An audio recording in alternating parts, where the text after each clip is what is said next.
അങ്ങനെ പരിശുദ്ധാത്മാവിനെ പ്രാപിച്ചവരെ തേടിയത്രേ യേശുക്രിസ്തു മടങ്ങി വരുന്നത്. അതേ പ്രിയപ്പെട്ടവരെ, അവൻ വാനമേഘത്തിൽ വാനവിരിവിലുത കോടാനുകോടി ദൂതന്മാരുടെ ആരവാരമത്തോടുകൂടെ പ്രത്യക്ഷപ്പെടുവാനുള്ള സമയമായിരിക്കാല്. പാപിയായിരിക്കും നിനക്ക് അവന്റെ മുമ്പിൽ പങ്കുപോകരുമില്ല. അവന്റെ മുമ്പിൽ നിന്ന് എന്താണ്? നാശത്തിന്റെ വഴിയിലേക്ക്, നരകത്തിലേക്ക് തള്ളിക്കളയാതിരിക്കാൻ തന്നെ മാനസാന്തരപ്പെട്ട് സ്നാനമേറ്റ ആത്മാവിനെ പ്രാപിച്ച് പാപിയും ദോഷിയും എന്നുള്ള നൂറ്റാണ്ടുകളായിട്ടുള്ള നിങ്ങളുടെ പിതൃപാരമ്പര്യത്തെ തള്ളിക്കളഞ്ഞ് ഇന്നത്തെ പകൽക്കാലം തന്നെ നിങ്ങൾ ദൈവത്തിന്റെ മക്കളും വിശുദ്ധരുമായിട്ട് സ്വർഗത്തിന് അവകാശികളായിട്ട് തീർന്നുകൊള്ളുവിന്. എന്നാൽ പ്രിയപ്പെട്ടവരെ, നിങ്ങളുടെ പ്രത്യാശ എന്താണ്?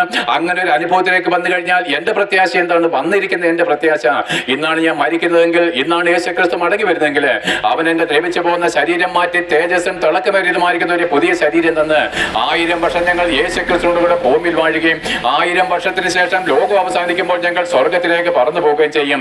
അതേ പ്രിയപ്പെട്ടവരെ, നിത്യാനന്ദം ഞങ്ങളുടെ തലമേലിരിക്കും.